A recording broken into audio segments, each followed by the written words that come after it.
ശരിക്കും പാട്ട് പാടുന്ന ഒരു പെൺകുട്ടി എന്നുള്ള അർത്ഥത്തിലല്ല ഞാൻ ആദ്യം നോക്കിയത്. സാരി ഉടുത്ത് സുന്ദരിയായിട്ടുള്ള ഒരാള് അവിടെ നിന്നിട്ട് എന്തോ പാട്ട് പാടുന്നു, കൊള്ളാലോ സാരി എന്നിങ്ങനെ നോക്കി തുടങ്ങിയതാണ്. പിന്നെയാണ് ഈ പാട്ട് ശ്രദ്ധിക്കുന്നതെന്ന് പറഞ്ഞു കഴിഞ്ഞാൽ ശരിക്കും പറഞ്ഞാൽ എന്നെ തല്ലിക്കൊല്ലരുത്. അങ്ങനെയല്ല, സത്യം സംഭവം ഇതായിരുന്നു. ശരിക്കും ഡോക്ടർ പല സ്ഥലത്തും ഫംഗ്ഷനൊക്കെ പോകുമ്പോൾ ഇതേ അനുഭവം ഉണ്ടാവില്ലേ? സാരി ഉടുത്ത് ചെല്ലാൻ പറയില്ലേ? അതെ, തീർച്ചയായിട്ടും. ഞാൻ ഈ കഴിഞ്ഞ ദിവസം കൂടി അങ്ങനെ ഒരു സംഭവം ഉണ്ടായതേ ഉള്ളൂ. സംഭവം എന്ന് പറഞ്ഞു കഴിഞ്ഞാൽ ഞാനൊരു പ്രോഗ്രാമിന് പോയി. അപ്പം ഈ സ്ഥിരം സാരിയിൽ കാണുന്നോണ്ട് തന്നെ എനിക്കതൊന്ന് പൊളിക്കണം എന്നുണ്ട്. പക്ഷെ ആൾക്കാർ സമ്മതിക്കുന്നില്ല എന്നുള്ളതാണ്. ഞാനപ്പോൾ വേറെ ഡ്രസ്സൊക്കെ തയ്പ്പിച്ച് ഞാൻ ഈ സാരികളൊക്കെ 1-2 പ്രാവശ്യമൊക്കെ ഉടുത്തു കഴിഞ്ഞ് കഴിഞ്ഞാൽ പിന്നീട് അതിനെ തന്നെ ഉടുത്തു കഴിഞ്ഞ് കഴിഞ്ഞാൽ അപ്പോഴേക്കും ചോദിക്കാം, ഇത് മറ്റേ അതിനെടുത്തതല്ലേ, അതെന്താ വീണ്ടും എടുത്തേ, അങ്ങനെയൊക്കെ ചോദിക്കും. അപ്പം നമ്മൾ അതൊന്ന് റീയൂസ് ചെയ്യാൻ വേണ്ടിയിട്ട് എന്തെങ്കിലും ഒന്ന് സ്റ്റൈലാക്കി അല്ലെങ്കിൽ ഒരു സൽവാർ ആക്കുവോ, അങ്ങനെ 1-2 സൽവാറും ഫ്രോക്കും ഒക്കെ ഞാൻ തയ്ച്ചു വെച്ചിരുന്നു ഈ പ്രോഗ്രാമിന് വേണ്ടിയിട്ട്. അപ്പം അതിലൊരെണ്ണമാണ് ഞാൻ കൊണ്ടുപോയത്. പക്ഷെ എങ്ങനെ പോയാലും ഒരു സാരി എപ്പോഴും ഞാനിങ്ങനെ ഒന്ന് റിസർവ് വെക്കും. എന്തെങ്കിലും ഇഷ്യൂസ് ഉണ്ടായാലോ അല്ലെങ്കിൽ എനിക്ക് തന്നെ ചിലപ്പോൾ ഇടുമ്പോൾ അത് പോരാന്നൊക്കെ തോന്നിക്കഴിഞ്ഞ് കഴിഞ്ഞാൽ ഞാൻ അതെടുക്കും. അപ്പം ഇങ്ങനെ അതിൻ്റെ പ്രാക്ടീസിന് ചെന്നപ്പോൾ ഞാൻ ഇതായിരുന്നു, സൽവാറിലാണ് പ്രാക്ടീസിന് ചെന്നപ്പോൾ. വൈകുന്നേരം ആയപ്പം പ്രോഗ്രാമിന് കയറുന്നതിന് മുമ്പേ എന്നെ വിളിച്ച ആള് ചോദിച്ചു, ഡോക്ടർ സാരി തന്നെയല്ലേ ഉടുക്കുന്നേ? ഇന്നിപ്പോ ഇന്റർവ്യൂവിന് വന്നിട്ട് കാറിൽ നിന്ന് ഡോക്ടർ ഇറങ്ങുന്ന സമയത്ത് ഞാന് സാരി തന്നെ ആയിരിക്കില്ലേ ഉടുത്തേക്കുന്നത്? ആക്ച്വലി ഇന്ന് രാവിലെ ഞാൻ ജോലി കഴിഞ്ഞ് ഓടി വരികയാണ്. അപ്പൊ ഞാൻ വിചാരിച്ചു, അപ്പൊ ഇട്ടിരുന്ന സൽവാർ വലിയ കുഴപ്പമൊന്നുമില്ല. അപ്പൊ ഞാൻ ഇറങ്ങിയപ്പോൾ ഹസ്ബൻഡോട് ചോദിച്ചു, ഇതന്നെ ഇട്ടാലോ എന്ന് ചോദിച്ചു. അപ്പൊ നിനക്ക് ഇഷ്ടമുള്ളത് ഇട്ടോ എന്ന് പറഞ്ഞു. അപ്പൊ ഞാൻ പിന്നെ വേണ്ട, സാരി ഉടുത്തേക്കാം. എൻ്റെ ഒരു കോൺഫിഡൻസ് ആണ് കേട്ടോ. സാരി എന്ന് പറയുന്നത് ബേസിക്കലി എനിക്ക് ഭയങ്കര, എല്ലാവരും ചോദിക്കാറുണ്ട് ഇങ്ങനെ, ഇത് ഉപയോഗിക്കാൻ ഭയങ്കര പാടല്ലേ, സ്റ്റേജിൽ പാടല്ലേ, പാടുമ്പം അതൊരു ഡിസ്കംഫർട്ട് അല്ലേ എന്നൊക്കെ ചോദിക്കും. പക്ഷെ എന്നെ സംബന്ധിച്ചോളം എനിക്ക് ഏറ്റവും കംഫർട്ടബിൾ ആയിട്ടുള്ള വേഷമാണിത്. അപ്പം അത് കംഫർട്ടബിളും ആണ്, കോൺഫിഡൻസും സാരിയിൽ തന്നെയാണ്. നിങ്ങൾ നന്നായിട്ട് എക്സിക്യൂട്ട് ചെയ്യുന്നുണ്ട് ഇൻസ്റ്റയിലൊക്കെ.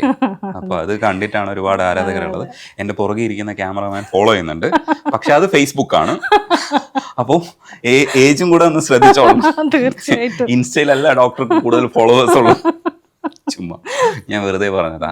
ശരിക്കും പൊന്മാനിലെ ആ പാട്ടില്ലേ, കണ്ണുകെട്ടി മിന്നുകെട്ടി എന്ന് പറയുന്ന പാട്ട്, അത് പാടി തുടങ്ങാം.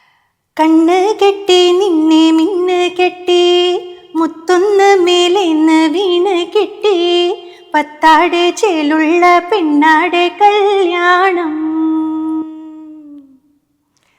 അറിഞ്ഞ പുളമ്പേളി പാതിര കല്യാണം,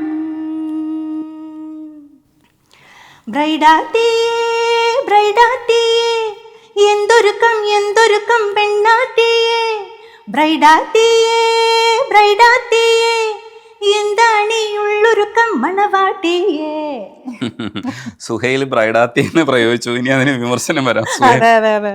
പക്ഷെ അത് ആ വരി ഇങ്ങനെ പറഞ്ഞ് കേട്ടപ്പോ തന്നെ എനിക്ക് ഭയങ്കര ഇഷ്ടമായി, ഇത് കൊള്ളാലോ സംഭവം എന്ന് പറഞ്ഞു.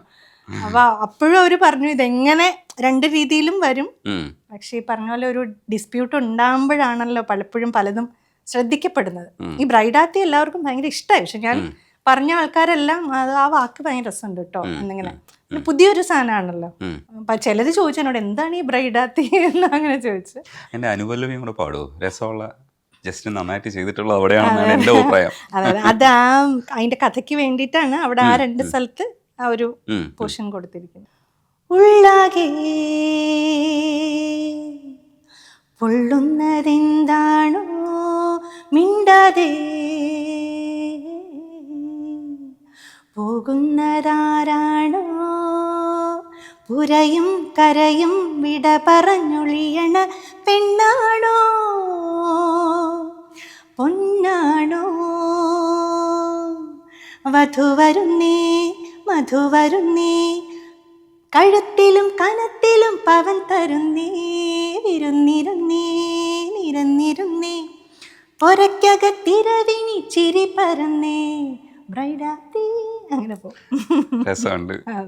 പുതിയ കാലഘട്ടത്തിന്റെ എഴുത്തുകൂടെയാണ് സുഹൈൽ. അങ്ങനെ ശ്രമിക്കുമ്പോൾ എനിക്കൊക്കെ ഭയങ്കര സന്തോഷമാണ്. കാരണം പുതിയ വാക്കുകൾക്ക് ശ്രമിക്കുക. നമ്മുടെ ഭാഷയ്ക്ക് ചിലപ്പോൾ ചില പ്രയോഗങ്ങളൊക്കെ എടുത്തേക്കും. നമ്മളിപ്പോ കമ്പിളി പുതപ്പെന്നൊക്കെ പറയും പോലെ മലയാളത്തില് പലപ്പോഴും എനിക്ക് ലിറിക്സിൽ ഇപ്പം തമിഴിൽ കുറച്ചും കൂടി ഇങ്ങനെയുള്ള വാക്കുകൾ തമിഴിൽ കുറച്ചും കൂടെ ഭംഗിയായിട്ടും തമിഴിൽ അത് കേൾക്കുമ്പോൾ നമ്മൾ ആക്സെപ്റ്റ് ചെയ്യുന്നു. പക്ഷെ മലയാളത്തിൽ ഇങ്ങനെ വരുമ്പം എന്തേ എന്നുള്ളൊരു സാധനം. പക്ഷെ പുതിയ ജനറേഷന് എനിക്ക് തോന്നുന്നു അതിൽ നിന്നൊക്കെ കുറച്ച് ഡിഫറൻസ് വന്നിട്ടുണ്ട്. ലിറിക്സ് ശ്രദ്ധിക്കുന്ന ആളാണെന്ന് എനിക്കറിയാം. അതെന്തായാലും നമ്മൾ ശ്രദ്ധിക്കുകയും പറയുകയും ചെയ്യണം. അതിന് മുമ്പ് എനിക്ക് ഈ കല്യാണ പ്രായത്തിൽ നിങ്ങൾ പാടിയിരിക്കുന്നത് ആ സാധനം ഇല്ലേ, എനിക്ക് ഇഷ്ടപ്പെട്ടു. നിങ്ങളുടെ കല്യാണ പ്രായത്തിലല്ല, കല്യാണ പ്രായത്തിൽ. അത് ഈ പറഞ്ഞാൽ ഞാൻ ഒട്ടും അങ്ങനെ ആൾക്കാർ ശ്രദ്ധിച്ചിട്ടുണ്ടെന്ന് അധികം പറഞ്ഞിട്ടില്ലാത്തതാണ്. പക്ഷെ എനിക്ക് ഭയങ്കര ഇഷ്ടമായിരുന്നു. മ്യൂസിക് മോജോയിൽ ഞാൻ അന്ന് അവതരിപ്പിച്ച എല്ലാ പാട്ടുകളും എനിക്ക് ഭയങ്കര ഫേവറേറ്റ് ആയിട്ട് ഞാൻ പാടിയ സാധനങ്ങളാണ്.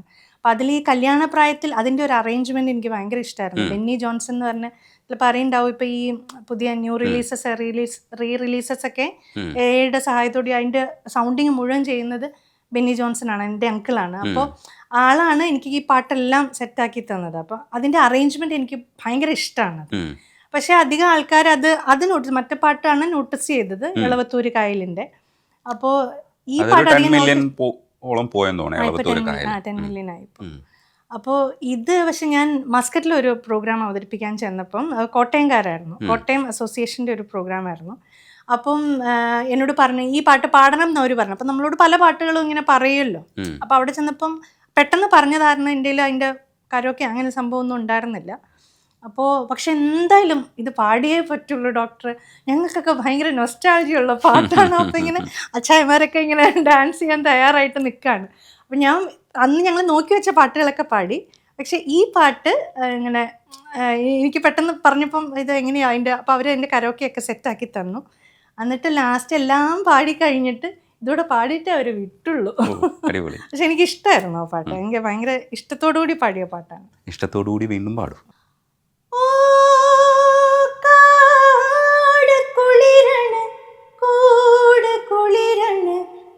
മാറിലൊരു പിടിച്ചുണ്ടോ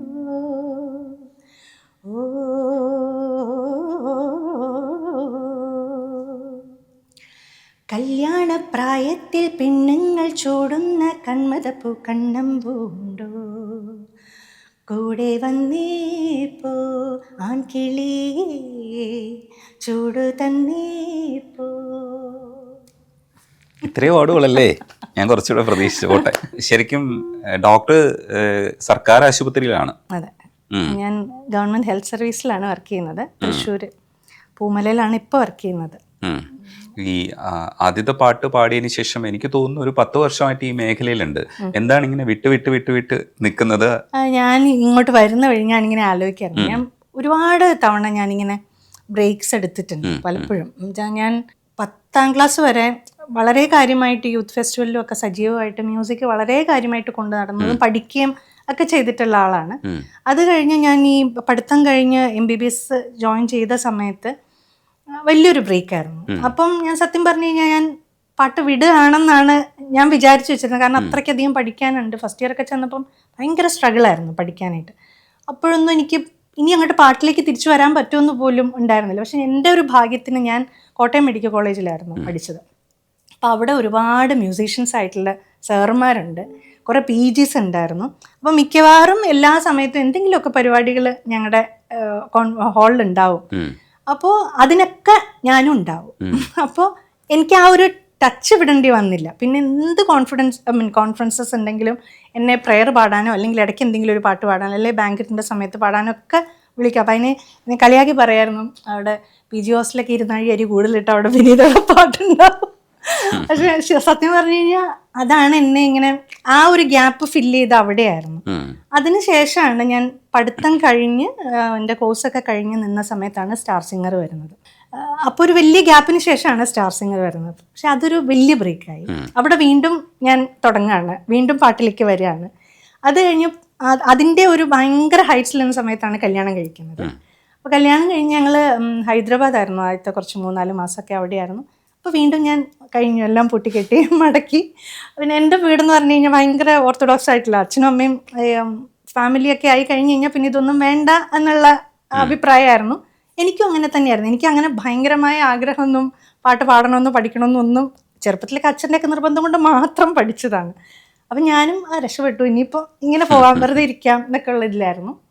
അത് കഴിഞ്ഞിട്ട് പിന്നെ ഇങ്ങനെ എല്ലാവരും പാട്ടൊക്കെ പാടുകയും ഭയങ്കര സോഷ്യൽ മീഡിയയൊക്കെ ഇങ്ങനെ സജീവമായിട്ട് വന്ന സമയത്ത് അപ്പോൾ എനിക്ക് സത്യം പറഞ്ഞാൽ എൻ്റെ ഉള്ളിൽ നിന്നൊരു തോന്നലൊന്നും, ഞാൻ ഇത്രയൊക്കെ പാടുന്ന ഒരാളല്ലേ, ഭയങ്കര പാട്ടെന്നല്ല ഞാൻ പറയണേ, നമുക്ക് അങ്ങനെ ഒരു ടാലൻറ്റ് തന്നിട്ട് അത് നല്ലോണം പോലെ യൂസ് ചെയ്യാതിരുന്ന അത് ശരിക്കും പറഞ്ഞാൽ ഒരു തെറ്റാണ് നമ്മൾ ചെയ്യുന്നത്. അങ്ങനെ എനിക്ക് തോന്നി. അപ്പോൾ അങ്ങനെ ഞാൻ ചെറുതായിട്ട് കുറേ പാട്ടൊക്കെ ഇങ്ങനെ പാടിയൊക്കെ ഇട്ടു. മറ്റേ ഈ സെൽഫി വീഡിയോസൊക്കെ ഇട്ട് അപ്പം അതിലൊക്കെ FB-ലൊക്കെ ഇടുമ്പോൾ കിട്ടുന്ന ഒരു റെസ്പോൺസ് ഉണ്ടല്ലോ, അയ്യോ ഡോക്ടർ ഓടിയായിരുന്നു ഇതുവരെ, പാടിക്കൂടെ, എന്താ പാടാത്ത, ഞങ്ങൾ അടുത്ത പാട്ട് എപ്പോഴാണ്, അങ്ങനെയൊക്കെ ആൾക്കാർ. അപ്പം നമുക്കൊരു സർട്ടൺ ഓഡിയൻസ് ഉണ്ടെന്ന് എനിക്ക് തോന്നി. നമുക്ക് പാടി കഴിഞ്ഞാൽ പിന്നെ ആ സമയം എന്ന് പറഞ്ഞു കഴിഞ്ഞാൽ നമുക്ക് തന്നെത്താനെ എന്ത് ചെയ്താലും നമുക്ക് നമ്മളെ പ്രസൻറ്റ് ചെയ്യാനൊരു മീഡിയം, സോഷ്യൽ മീഡിയ ഉണ്ട്.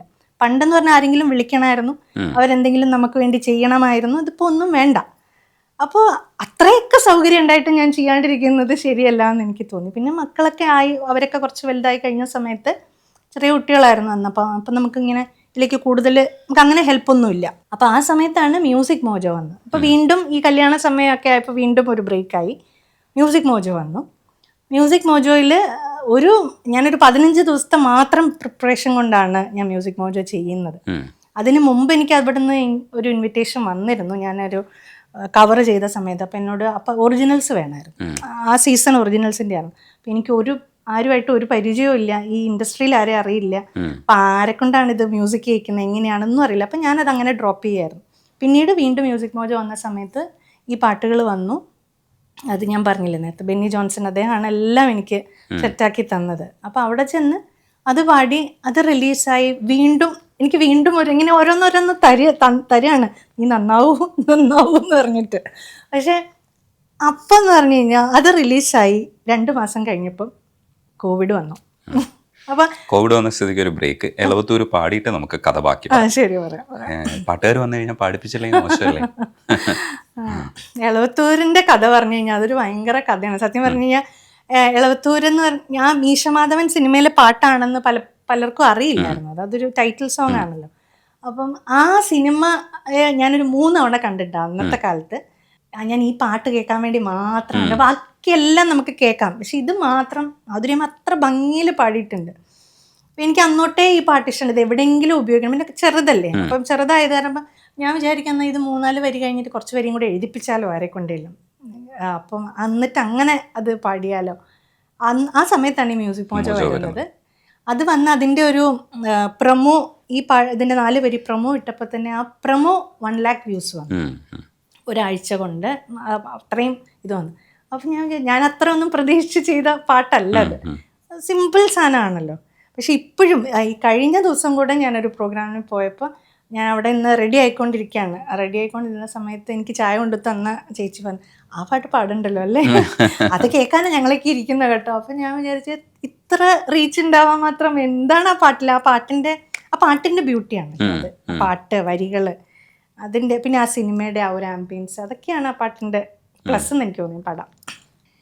ഈ എളവത്തൂര് കായലിൻ്റെ കരക്കലുണ്ടൊരു കൈത മുറിച്ച മുള്ള നീക്കി പുളിയെടുക്കണ നേരം, കൊടപ്പനയുടെ മറവിൽ നിന്നൊരു കള്ളനോട്ടം കണ്ടേ, ഇണ്ടൽ കൊണ്ട് ഞാൻ മിണ്ടിയില്ല അത് കുറ്റമാക്കല്ലേ, കടക്കണ്ണിന്നൊരു തിളക്കം കണ്ടടി കറുത്ത കള്ളന്റെ ചിരിയും, കൊളുത്തിട്ടുള്ളിലെ വലിച്ച മാതിരി ധരിച്ച നിന്നടി ഞാനേ, കടക്കണ്ണിന്നൊരു തിളക്കം കണ്ടടി കറുത്ത കള്ളന്റെ ചിരിയും, പഠിച്ച കള്ളൻ പണി പറ്റിച്ചടി കുടുങ്ങിപ്പോയടി ഞാനേ. ആക്ച്വലി ഈ പാട്ട് കേട്ടിട്ടാണ് ജസ്റ്റ് എന്നെ ആദ്യമായിട്ട് വിളിക്കുന്നത്. എന്നിട്ട് എന്നോട് പറഞ്ഞ്, ഞാൻ ഈ വോയിസ് എനിക്ക് ഭയങ്കര ഇഷ്ടമായി, ഞാൻ എൻ്റെ വോയിസ് ബാങ്കിലേക്ക് ഇത് ഡെപ്പോസിറ്റ് ചെയ്ത് വെക്കുന്നുണ്ട്, എന്തെങ്കിലും ഒരു ദിവസം ഞാൻ വിളിക്കും എന്ന് പറഞ്ഞു. അത് ഇത്രയും വർഷങ്ങൾക്ക് ശേഷം ജസ്റ്റിൻ നിക്ഷേപിച്ചത് എന്തായാലും വാക്ക് വലിച്ചു.